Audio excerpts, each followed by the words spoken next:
ഇന്ന് മലബാറിൽ നിന്നുള്ള ഏറ്റവും തലയെടുപ്പുള്ള നേതാവ് ആരാണെന്ന് ചോദിച്ചാൽ ഒറ്റ വാക്കിൽ പറയാവുന്നത് ഷാഫിയാണ്.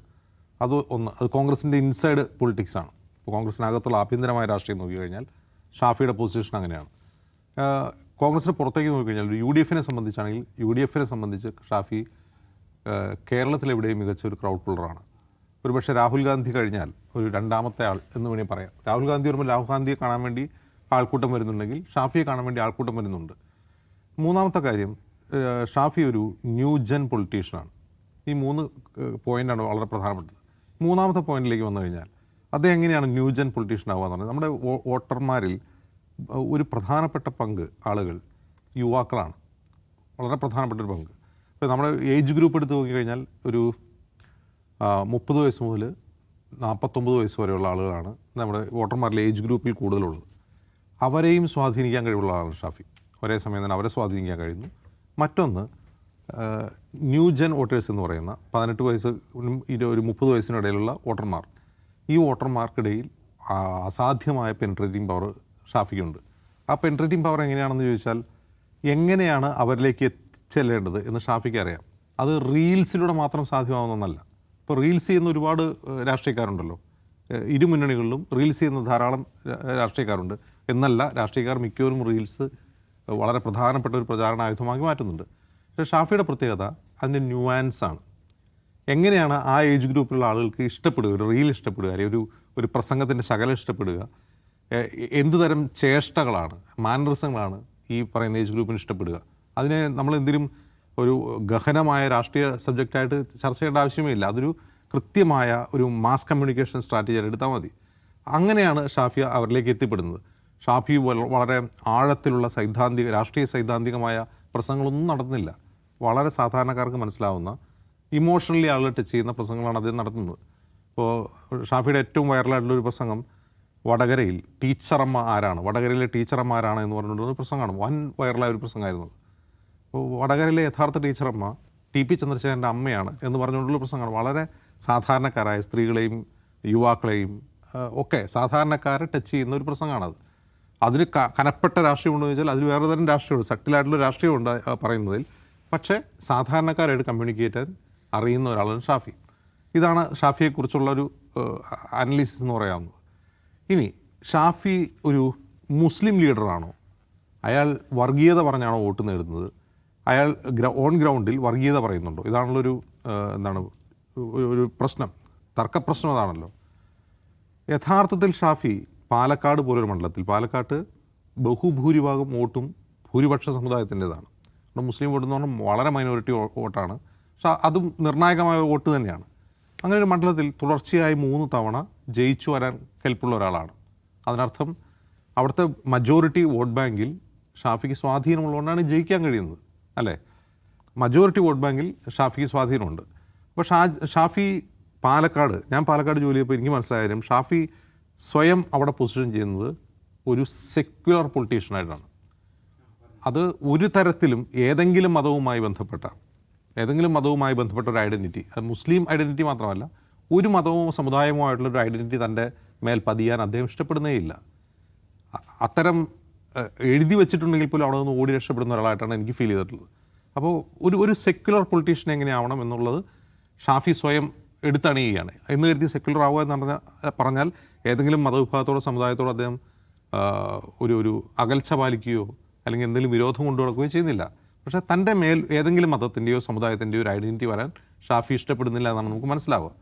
അങ്ങനെയാണോ ചെയ്യേണ്ടത്? ഇപ്പോൾ വടകരയിൽ നിന്നുള്ള MP ആണ്, പാർലമെൻറ്റിലെ MP ആണ്. അപ്പോൾ ഇന്ത്യയിൽ അദ്ദേഹം ഒരു മുസ്ലിം സമുദായാംഗമായിരിക്കെ ഇന്ത്യയിൽ മുസ്ലിം സമൂഹം നേരിടുന്ന പ്രശ്നങ്ങൾ അത് പാർലമെൻറ്റിൽ ഉന്നയിക്കാനുള്ള ബാധ്യത ഷാഫി പറമ്പിലിനില്ലേ എന്നൊരു ചോദ്യം പ്രസക്തമാണ്. മികച്ച ഒരു ഒറേറ്റർ എന്ന നിലയിൽ, നന്നായിട്ട് ഇംഗ്ലീഷിൽ പ്രസംഗിക്കുന്ന ഒരാളെന്ന നിലയിൽ അത് പറയാൻ കഴിയുന്ന ഒരാളാണ്. അങ്ങനെ പറയുന്ന മുസ്ലിം കമ്മ്യൂണിറ്റിയിൽപ്പെട്ട കോൺഗ്രസ്സുകാരായ ഇപ്പോൾ ഇമ്രാൻ പ്രതാപ് ഘഡിയെ പോലുള്ള MP മാരുണ്ട്.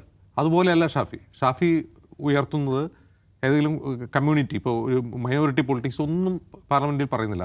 ഷാഫി പാർലമെൻറ്റിൽ നടത്തിയിട്ടുള്ള മികച്ച പ്രസംഗങ്ങളൊന്നും എനിക്ക് തോന്നുന്നു പ്രവാസികളുടെ എയർഫെയറുമായി ബന്ധപ്പെട്ടാണ്. അങ്ങനെയുള്ള കാര്യങ്ങളാണ്, അതായത് ജനകീയമായ പ്രശ്നങ്ങളാണ് അയാൾ ഉയർത്തുന്നത്. അപ്പോൾ അങ്ങനെയാണോ ചെയ്യേണ്ടത്? അല്ല, ഷാഫി കുറേ കൂടി വേറെ രീതിയിൽ മൈനോറിറ്റി പൊളിറ്റിക്സ് പറയണമെന്ന് പറയാൻ പറ്റുമോ? അങ്ങനെ പറയാൻ പറ്റില്ല. കാരണം ഷാഫി ഒരു കോൺഗ്രസ്സുകാരനാണ്. കോൺഗ്രസിൻ്റെ രാഷ്ട്രീയമാണ് അയാൾ ഉയർത്തിപ്പിടിക്കുക. അതേസമയം ഒരു ഐഡൻറ്റിറ്റി പൊളിറ്റിക്സ് ഉയർത്തിപ്പിടിക്കുന്ന ഒരു പാർട്ടിയുടെ നേതാവാണെങ്കിൽ ഷാഫിയോട് നിങ്ങൾ എന്താണത് പറയാത്തതെന്ന് പുറത്തുനിന്നുള്ള വിമർശനം സാധുവാണ്. ഈ കോൺഗ്രസ് എന്താണോ ഉദ്ദേശിക്കുന്നത് അതാണ് അയാൾ ചെയ്യുന്നതെന്നാണ് നമുക്കതിൽ നിന്ന് മനസ്സിലാവുക. അപ്പോൾ ഷാഫി വർഗീയത പറയുന്നു എന്നുള്ള ആരോപണം വിശ്വസനീയമല്ല. കാരണം ഷാഫി സ്വയം തന്നെ അങ്ങനെയല്ല. ഷാഫി വർഗീയവാദിയാവാൻ വേണമെങ്കിൽ ഷാഫിക്ക് അങ്ങനെ ആവുമല്ലോ. വേണമെങ്കിൽ ഷാഫിക്ക് മുസ്ലിം പൊളിറ്റിക്സ് പറയാം, നന്നായിട്ട് പറയാൻ കഴിയുന്ന ഒരാളാണ്, അങ്ങനെ പറയാം. പക്ഷെ അങ്ങനെ പറയാത്ത ഒരാളെ പറ്റി അയാൾ വർഗീയത പറഞ്ഞ് വോട്ട് പിടിക്കുന്നു എന്നുള്ള വാദം ആളുകൾ വിശ്വസിക്കില്ല. ഒന്ന് പൊതുവെ. മറ്റൊന്ന്, ഞാനിന്ന് വായിച്ചൊരു പോസ്റ്റ്, ആരാ എഴുതിയതെന്ന് എനിക്കറിയില്ല. ഒരു പോസ്റ്റിൽ ഇങ്ങനെ പറയുന്നു, ഷാഫി തെക്കൻ കേരളത്തിൽ ഈ തെരഞ്ഞെടുപ്പ് കാലത്ത് തെക്കൻ കേരളത്തിലെ വിവിധ മണ്ഡലങ്ങളിൽ മുസ്ലിം പോക്കറ്റുകളിൽ പോയി പ്രകടനം നടത്തിയെന്നാണ്.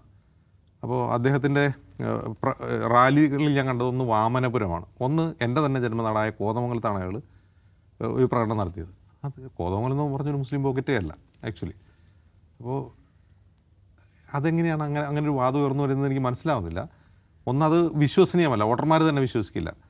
ഷാഫിയുടെ ഏറ്റവും വലിയ USP അയാളെ തന്നെ സെല്ല് ചെയ്യുന്നത് ഒരു ചെറുപ്പക്കാർക്ക് സ്വീകാരനായ ഒരു രാഷ്ട്രീയ നേതാവ് എന്ന നിലയിലാണ്, കോൺഗ്രസിൻ്റെ ഏറ്റവും മികച്ച ക്രൗഡ് പുള്ളർ എന്ന നിലയിലാണ്, എല്ലാവർക്കും സ്വീകാരനായ നേതാവ് എന്ന നിലയിലാണ്. ഞാൻ മുമ്പ് അത് പറഞ്ഞിട്ടുണ്ട്. ഷാഫി അത് കോപ്പി ചെയ്യുന്നത് ഉമ്മൻചാണ്ടിയിൽ നിന്നാണ്. ഉമ്മൻചാണ്ടി എങ്ങനെയാണോ ജനങ്ങളെ ആകർഷിച്ചിരുന്നത് ആ ശൈലിയിൽ ആളോട് സൗമ്യമായി പെരുമാറുക, ചിരിക്കുക, പുഞ്ചിരിക്കുക, ഇതൊക്കെ വേണമെങ്കിൽ ഒരു ലെഫ്റ്റ് പെർസ്പെക്റ്റീവിൽ നിന്നിട്ട് ഒരു സതീശൻ കഞ്ഞിക്കുഴിനിസമാണ് എന്നൊക്കെ പറഞ്ഞ് വിമർശിക്കാം. വെളുക്ക് ചിരിക്കുക, നല്ല വസ്ത്രം ധരിക്കുക, കൈവീശി കാണിക്കുക, ഡ്രാമ കളിക്കുക, ഇങ്ങനെ ആളുകളെ ആകർഷിക്കുക, അങ്ങനെയൊക്കെ പറയാം. രാഷ്ട്രീയം പറയാതെ ഇങ്ങനെ ആളുകളെ ആകർഷിക്കുക, അതൊക്കെ പറയാം. പക്ഷേ വാസ്തവം ഇതാണ്, ഷാഫി എന്താണ്, ഷാഫി സ്വയം പ്രതിഷ്ഠിക്കുന്ന ഒരു സെക്യുലർ പൊസിഷനിലാണ്. മറ്റൊന്ന്, ഷാഫിക്ക് അസാധ്യമായ പെനിട്രേറ്റിംഗ് പവറുണ്ട് ജനങ്ങളിലേക്ക് ഇറങ്ങിച്ചെല്ലാൻ. പ്രത്യേകിച്ചും വടകര കേന്ദ്രീകരിച്ചുള്ള അദ്ദേഹത്തിൻ്റെ പ്രവർത്തനം, വടകര MP എന്ന നിലയിൽ അദ്ദേഹത്തിൻ്റെ പ്രവർത്തനം ഈ പറയുന്നത് പോലെ ഇടത് വോട്ടർമാരിലേക്ക് കൂടി പെനിട്രേറ്റ് ചെയ്യുന്നു എന്നുള്ളതാണ് LDFനെ, വിശിഷ്യ CPMനെ ആശങ്കപ്പെടുത്തുന്നത്.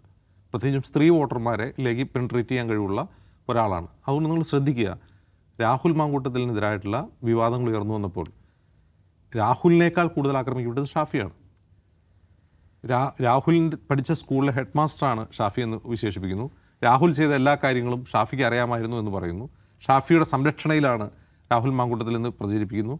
അങ്ങനെ രാഹുലിനെ ആക്രമിക്കുന്നതിനേക്കാൾ കൂടുതൽ ഷാഫി ആക്രമിക്കുന്നത് ഷാഫിയെ ഡീമോറലൈസ് ചെയ്യുക എന്നുള്ള ലക്ഷ്യം വെച്ചാണ്.